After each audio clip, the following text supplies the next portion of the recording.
ஸ்தபகம் பிரயத்ன ஸ்தபகம் என்றும் யத்னஸ்தபகம் என்றும் வழங்கப்படுகின்றது. யத்னம் என்பதற்கு முயற்சி என்பது பொருளாகும். முயற்சியின்றி எவ்வித நிகழ்வும் நடக்காது. இந்த ஸ்தபகத்தில் எம்பெருமான் தன் திவ்ய மகிழ்ச்சியை மகிழ்விப்பதற்காக பல அவதாரங்களில் செய்த பிரயத்னத்தை பாடுகின்றார் கவி. சில பிரயத்னங்கள் அசாதாரணமானவையாக இருப்பினும் எம்பெருமான் பிராட்டியின் சந்தோஷத்திற்காக அதை செய்யவும் சித்தமாய் உள்ளான். இந்த ஸ்தபகத்தில் 4வது ஸ்லோகத்தில் இருந்து 38வது ஸ்லோகம் வரை ஸ்ரீ ராமச்சந்திரன் சீதாதேவியை அடைவதற்காக செய்த பிரயத்னங்களை விளக்குகின்றார். ஸ்ரீனிவாசஸ்ய மகிஷி ஸ்ரேயசே தாம் உபாஸ்மகே யதத்தமேவ விததே யத்னம் பூயாம்சம் அச்சுதக. ஸ்ரீனிவாசஸ்ய மகிஷீம் ஸ்ரேயசே தாம் உபாஸ்மகே யதர்த்தமேவ விததே யத்னம் பூயாம்சம் அச்சுதக.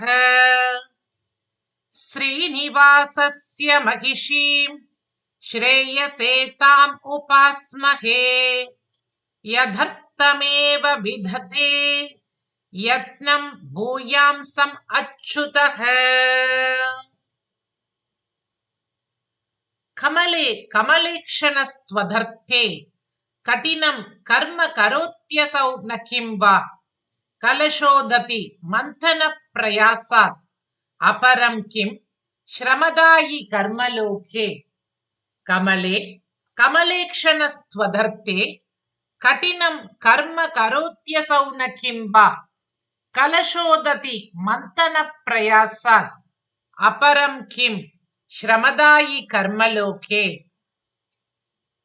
கமலே கமலேக்ஷணஸ்த்வதர்த்தே கடினம் கர்ம கரோத்யசௌ ந கிம் வா கலசோததி மந்தன பிரயாசாத் அபரம் கிம் ஸ்ரமதாயி கர்மலோகே. தவ குருஸ்தனசைல பரம் சதா ஜனனி ஓடு மனா ஜகதாம் பிதா உருபரோத்வகனாப்யசனாய கிம் தமபி மந்தரம் அம்பு நிதௌ ததௌ. தவ குரு ஸ்தனசைல பரம் சதா ஜனனி ஓடுமனா ஜகதாம் பிதா உருபரோத்வகனாப்யசனாய கிம் தமபி மந்தரம் அம்பு நிதௌ ததௌ. தவ குருஸ்தனசைல பரம் சதா ஜனனி ஓடுமனா ஜகதாம் பிதா உருபரோத்வகனாப்யசனாய கிம் தமபி மந்தரம் அம்பு நிதௌ ததௌ.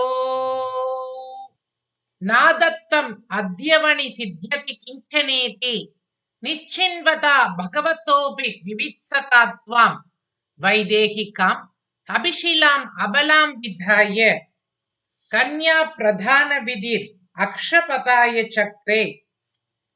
నాదత్తం అద్యవని సిద్ధ్యతి కించనేతి నిశ్చిన్వతా భగవతాపి వివిత్సతా త్వాం వైదేహికాం అపిశిలాం అబలాం విధాయ కన్యా ప్రధాన విధిర్ అక్షపధాయ చక్రే. నాధత్తం అద్యవని సిద్ధ్యతి కించనేతి నిశ్చిన్వతా భగవతాపి వివిత్సతా త్వాం వైదేహికాం అపిశిలాం అబలాం విధాయ కన్యా ప్రధాన విధిర్ అక్షపధాయ చక్రే.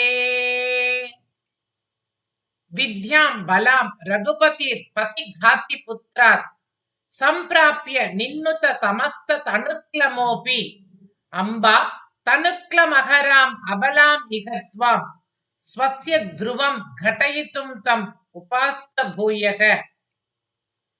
విద్యాం బలాం రఘుపతిర్ పతిఘాతి పుత్రాత్ సంప్రాప్య నిన్నుత సమస్త తనుక్లమోపి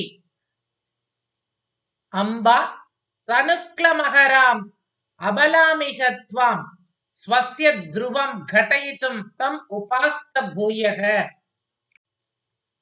విద్యాం बलां रघुपतिर्पतिघाति पुत्रात् सम्प्राप्य निन्नुत समस्ततनुक्लमोऽपि अम्बा तनुक्लमहराम् अपलामिह त्वां स्वस्य ध्रुवं घटयितुं तमुपास्त भूयः विद्यां बलां रघुपतिर्पतिघाति पुत्रात् सम्प्राप्य निन्नुत समस्ततनुक्लमोऽपि अम्बा तनुक्लमहराम् अबलामिह त्वां स्वस्य ध्रुवं घटयितुं तम् उपास्त भूयः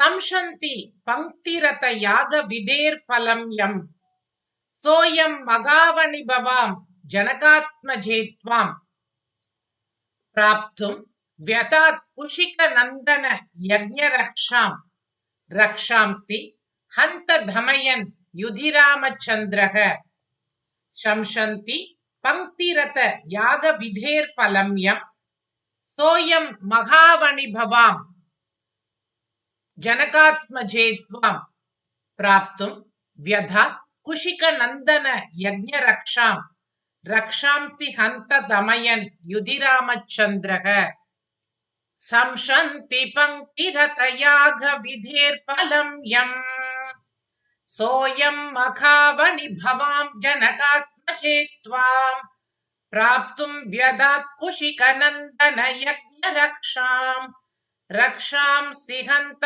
धमयन् युधिरामचन्द्रः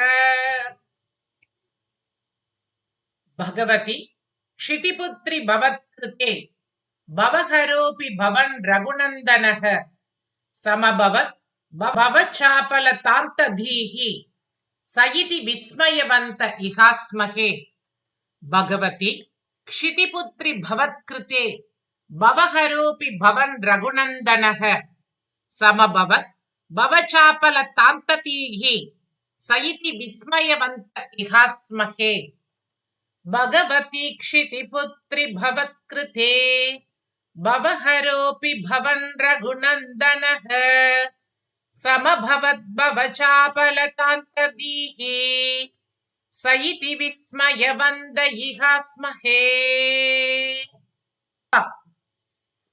त्वद्भ्रूभटस्य धनुषा विजितः सुमेषो रामस्तमेव नितराम् अभिरात्तुकामः तत्प्रीतये जनकनन्दिनि तद्विपक्ष कोदण्डभङ्गम् उपहारम् इवा जहार त्वद्भ्रूभटस्य धनुषा विजितः सुमेषो रामस्तमेव नितराम् अभिरात्तुकामः तत्प्रीतये जनकनन्दिनि तद्विपक्ष कोदण्डभङ्गम् उपहारम् इवा जहार कर्तव्ये जनकेन मैथिली तवोद्वाह क्रमालोचने सोऽयं वाक् उपकारम् आरचयितेत्यालोच्य भाविस्थितिम् तद्वंशैक पुरोहितस्य हि सदानन्दस्य हर्षाय तत् मातुर्ग्रावदशां हरन् रघुपतिर् तस्योपकारं व्यधात् कर्तव्ये जनकेन मैथिली तवोद्वाह क्रमालोचने सोऽयं वाक् उपकारम् आरचयितेत्यालोच्य भाविस्थितिम् तद्वंशैक पुरोहितस्य हि सदानन्दस्य हर्षाय तत् मातुर्ग्रावदशां हरन् रघुपतिस् तस्योपकारं व्यधात् कर्तव्ये जनकेन मैथिली तवोद्वाह क्रमालोचने सोऽयं वाक् उपकारम् आरचयितेत्यालोच्य भाविस्थितिम् तद्वंशैक पुरोहितस्य हि सदानन्दस्य हर्षाय तत् मातुर्ग्रावदशां हरन् रघुपतिस्तस्योपकारं व्यधात् सुन्दस्त्री धनुगु सुबाहु कुहनो भग्नं तु यज्ञक्रिया प्रत्यूहं शमयन् प्रहृष्य घटकं शुश्रूषया कौशिकम् दुर्दर्शं शशिकण्डमण्डन महादोर्दण्ड कोदण्डमपि उर्वीनन्दिनि कण्टयन् उदवहन् त्वाम् अम्ब रामश्रमात् सुन्दस्त्रीधनुभूसुबाहुकुहणोपज्ञम् तु यज्ञक्रिया प्रत्यूहं शमयन् प्रहृष्य घटकम् सोश्रोषया कौशिकम् दुर्दर्शं शशिकण्डमण्डन महादोर्दण्ड कोदण्डमपि उर्वीनन्दिनि कण्टयन् उदवहन् त्वामम्ब रामश्रमात्।